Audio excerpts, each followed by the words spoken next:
Hello friends, आपका इस video में स्वागत है।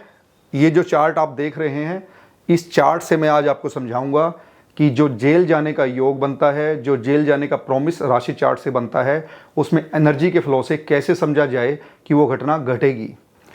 हाँ, प्रॉमिस दिखाई देगा आपको हमेशा राशि चार्ट से, और दशाएं जब आएंगी उस एनर्जी के फ्लो से संबंधित तो वो घटना घटती है, और जो गोचर में ग्रह चलते हैं वो उस घटना को ट्रिगर करते हैं। तो ये जो चार्ट है जेल प्रॉमिस का, यानी कि ये जो व्यक्ति था, इसको 2/6/2025 यानी कि 2 जून 2025 को अरेस्ट किया पुलिस ने और इसे जेल में जाना पड़ा। और इसकी कहानी ये है कि जब ये झगड़ा हुआ इसका, यानी कि ये पड़ोस की लड़ाई थी ये, यानी कि इस व्यक्ति का इस लड़ाई से वैसे कोई लेना देना नहीं था। पड़ोस में एक सडन अचानक एक घटना हुई, कुछ लोग लड़ने लगे अपने बच्चों को लेकर। ये व्यक्ति उस स्थान पे चला गया जहाँ पे वो लड़ाई हो रही थी, और उस लड़ाई के दौरान कुछ लोगों को चोट लगी, ईंट या पत्थर मारे गए, जिसमें एफआईआर के अंदर इसका भी नाम आ गया और इसे अरेस्ट कर लिया गया। और ये घटना अब अचानक घटी या किसी कॉन्स्पिरेसी के तहत इसका नाम आया, और ये इनोसेंट था, उसके बावजूद उसे जेल जाना पड़ा। तो ऐसा क्या समय आया, ऐसी क्या दशाएं आई, ऐसा किन ग्रहों का गोचर आया जो इसने इस घटना को अंजाम दिया कि ये अरेस्ट हुआ। आइए देखते हैं इसके चार्ट से। सबसे पहले तो हम ये देखते हैं कि जो ये लगन होता है चार्ट के अंदर, ये व्यक्ति खुद है, और जो भी घटना इस व्यक्ति के साथ घटेगी उसकी एनर्जी लगन तक जानी चाहिए। यानी कि चार्ट में कोई भी एनर्जी फ्लो है, अगर वो लगन से संबंध रखता है, लगनेश से संबंध रखता है, लगन के लॉर्ड तक अगर वो एनर्जी पहुंचती है तो वो घटना होती है। अब जैसे ये देखिए, 8th हाउस के अंदर चंद्रमा बैठा है, और चंद्रमा बैठा है शुक्र की राशि में, यानी कि चंद्रमा का डिस्पोजिटर है शुक्र, और शुक्र बैठा है 12वें घर में। तो ये क्लियर कट इंडिकेशन दिखाई दे रहा है कि 8वें घर की ऊर्जा 12वें घर में जा रही है, क्योंकि चंद्रमा का डिस्पोजिटर शुक्र 12वें घर के अंदर बैठा है।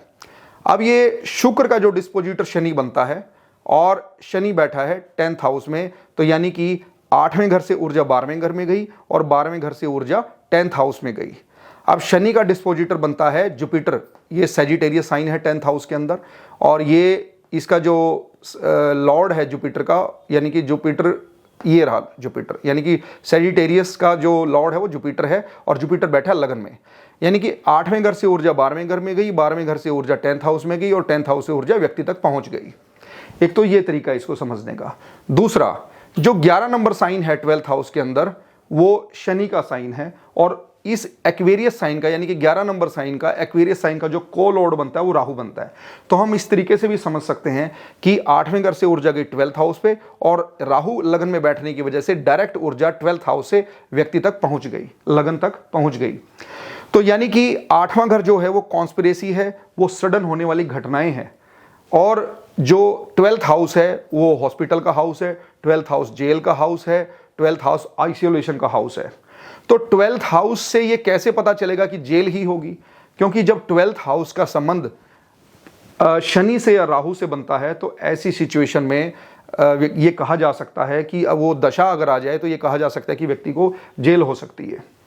अब यहाँ पर शनि जो है वो 12th हाउस का लॉर्ड है, और वो 11th हाउस का भी लॉर्ड है। अब बैठा यहाँ पे शुक्र है। अब पड़ोसी यहाँ पे कैसे कनेक्ट होते हैं, क्योंकि ये लड़ाई पड़ोसियों की थी, लेकिन नाम इस व्यक्ति का भी आ गया केस में, और इसे भी जेल जाना पड़ा। क्योंकि देखिए, जब हम पड़ोस की बात करते हैं तो हम 3rd हाउस को देखते हैं। 3rd हाउस का लॉर्ड बनता है शुक्र, टॉरस साइन है यहाँ पे, और शुक्र बैठा है 12th हाउस में, यानी कि 8th की ऊर्जा 12th हाउस में आ रही है, 3rd हाउस की ऊर्जा 12th हाउस में आ रही है। यानी कि कॉन्स्पिरेसी और सडन होने वाली घटना की जो ऊर्जा है वो 8th हाउस से होते हुए 12th हाउस से होते हुए व्यक्ति तक पहुंच रही है, और ये 3rd हाउस की ऊर्जा भी 12th हाउस से होते हुए व्यक्ति तक पहुंच रही है।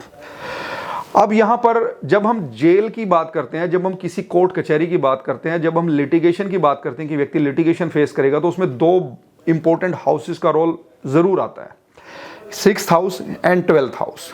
6th हाउस लिटिगेशन को रिप्रेजेंट करता है, और 12th हाउस भी कोर्ट केसेस को रिप्रेजेंट करता है, कोर्ट कचहरी के चक्कर लगेंगे उस चीज को रिप्रेजेंट करता है।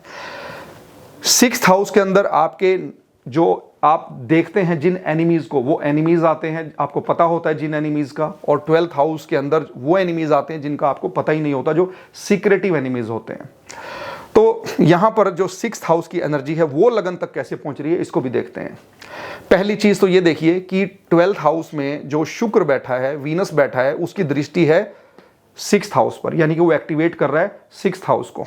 और 6th हाउस की जो ऊर्जा है वो पहुँच रही है 10th हाउस में जहाँ शनि बैठा है, क्योंकि 6th हाउस का लॉर्ड सूर्य है, सूर्य पहुंच रहा है 10th हाउस में शनि के साथ। अब शनि और सूर्य की ऊर्जा जुपिटर के माध्यम से लगन तक पहुंच रही है, यानी 6th की एनर्जी भी 10th में जाके लगन तक पहुंच रही है, व्यक्ति तक पहुंच रही है। यानी कि व्यक्ति के पास 8th की ऊर्जा भी जा रही है 12th से होते हुए, व्यक्ति के पास 6th हाउस की ऊर्जा भी जा रही है, और व्यक्ति के पास 12th हाउस की ऊर्जा भी जा रही है। तो ऐसी सिचुएशन में 6th हाउस भी एक्टिवेटेड है, 8th हाउस भी एक्टिवेटेड है, 12th हाउस भी एक्टिवेटेड है। अब 2 जून 2025 को क्या दशाएं थी इस व्यक्ति की, वो देखते हैं।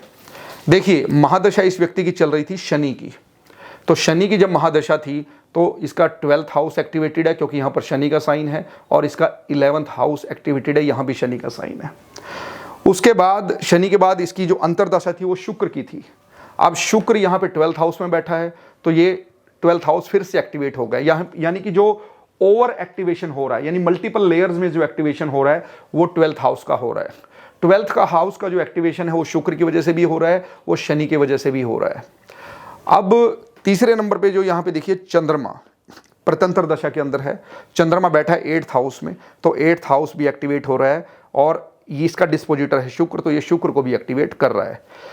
जब हम सूक्ष्म दशा में जाते हैं वो फिर शुक्र की आ जाती है, और वो 12th हाउस में बैठा है। और जब हम प्रतंत्र दशा में जाते हैं वो बुध की आ जाती है, जिसमें शनि का साइन है, बुध बैठा है शनि के साइन में 11th हाउस में। और देह दशा, टोटल जब आप दशाएं देखते हैं ना तो 6 दशाओं की लेयर्स होती है, और जो अंतिम दशा होती है वो देह दशा होती है।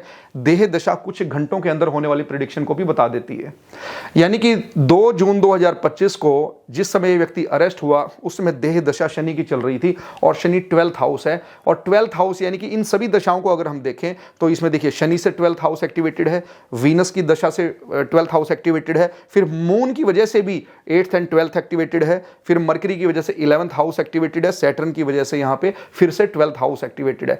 तो यानी कि दशाओं में जितनी भी दशाएं हैं, महादशा से लेकर देह दशा के बीच की, उन सभी दशाओं में वो प्लैनेट की दशाएं आ रही हैं जो बार बार 12th हाउस को एक्टिवेट कर रहे हैं, और 12th में बैठा प्लैनेट 6 को देख रहा है, और 6th की एनर्जी सूर्य के माध्यम से, सूर्य यहाँ पर आने की वजह से जुपिटर के माध्यम से लगन तक पहुँच रही है।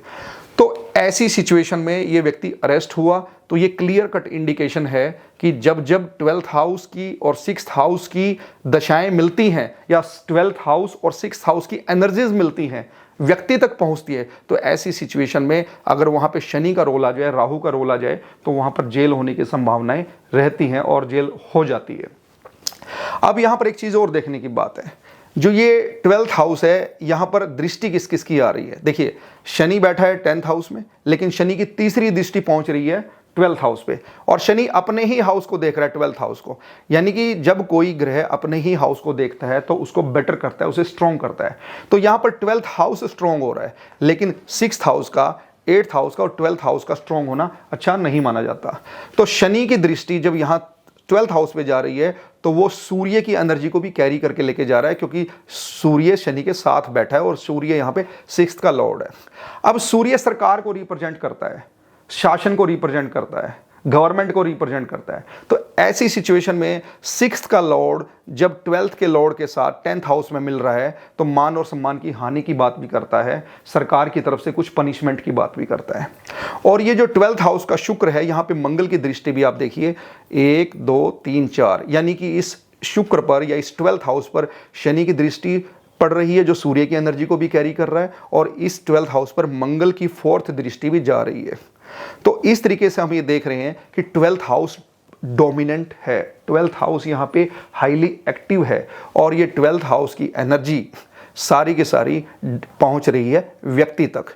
तो आई थिंक आप समझ गए होंगे कि 2 जून 2025 को दशाओं ने 12th हाउस को ओवर एक्टिव किया, उसमें 6th हाउस की एनर्जी, 12th हाउस की एनर्जी और 8th हाउस की एनर्जी मिली, और 12th हाउस के अंदर मल्टीपल मेलिफिक प्लैनेट्स की एनर्जी भी है, क्योंकि शनि जो है बेसिकली 12th हाउस का कारक भी है, 6th हाउस का कारक भी है और 8th हाउस का कारक भी शनि है। तो ऐसी सिचुएशन में जब शनि प्रीडोमिनेंट हो जाता है यहाँ पे और 12th हाउस ओवर एक्टिव हो जाता है और ये सारी एनर्जी चैनलाइज होकर व्यक्ति तक पहुँच रही है, तो ऐसी सिचुएशन में एक झगड़ा हुआ और वो झगड़ा पड़ोस का झगड़ा था और उस झगड़े की वजह से इस व्यक्ति को इनोसेंट होते हुए भी जेल में जाना पड़ा। तो आई थिंक ये वीडियो आपको पसंद आएगा। आपको ये जो कंसेप्ट मैंने समझाया एनर्जी फ्लो का और डिस्पोजिटर थ्योरी के माध्यम से ये कैसे जेल योग या जेल प्रॉमिस बना, आपको अच्छा लगा होगा, समझ आया होगा। Thank you very much.